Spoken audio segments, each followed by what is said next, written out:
Iba't ibang issue ang natalakay sa pagsalang sa Kamara ng Office of the Ombudsman at Commission on Human Rights para sa ikalawang araw ng plenary debates ukol sa panukalang pondo para sa susunod na taon. Si Mela Lesmora sa sentro ng balita, live. Angelic, kumpara kahapon, mas mabilis ang takbo ng plenary debates ngayong araw dito nga sa Kamara. At ang nakasalang, dahil ngayon pa lang may tatlong malalaking ahensya na nakatapos maisalang. At hanggang ngayon nga, isa pa rin sa pangunahing tinatalakay rito ay ang usapin ukol sa confidential funds. Bandang alas 9 ng umaga kanina nang magsimulang umarangkada ang ikalawang araw ng plenary debates ng Kamara ukol sa 2024 General Appropriations Bill o panukalang pondo para sa susunod na taon. Kabilang sa mga unang sumalang dito ay ang Office of the Ombudsman at Commission on Human Rights, katuwang ang mga kongresista na nagsilbing sponsor ng kani-kanilang budget proposal. Sa Ombudsman, isa nga sa mga pangunahing natalakay ay ang usapin sa confidential funds at dito'y mariing nanindigan si Appropriations Vice Chair Benny Abante na siyang sponsor ng budget ng requirements ng Commission on Audit sa ukol sa confidential funds. Sa CHR naman, katulad ng inaasahan mga issue ng human rights violations sa bansa, ang pangunahing naungkat.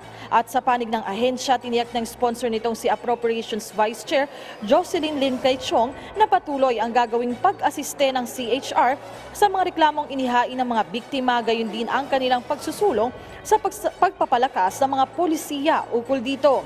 Sa ngayon, budget ng Commission on Elections ang katatapos lamang sumalang sa plenaryo at maraming tanong ang mga mambabatas ukol sa paglaban sa vote buying at vote selling.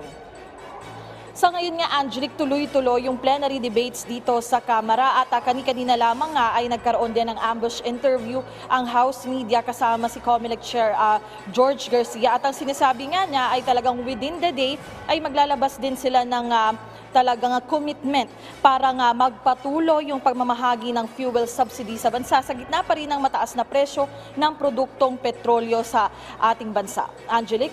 Yes, Mela, sa loob pa rin ng araw na ito, ano-ano pang ahensya ang sasalang sa plenaryo at ano pa ang mga dapat nating abangan dyan sa Kamara?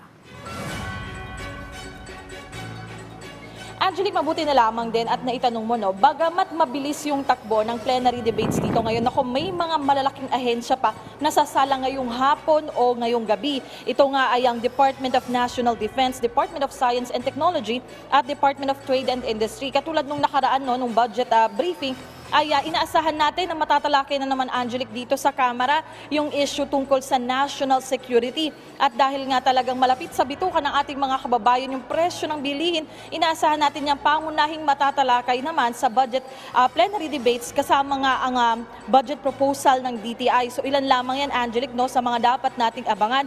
At sa panig ng mga mambabatas, tinitiyak naman nila na talagang kung ano yung pinakamainam at para maisulong yung kapakanan ng ating mga kababayan, yan yung kanilang tatalakayin sa plenaryo. Angelic? Okay, maraming salamat sa iyo, Mela Lesmoras.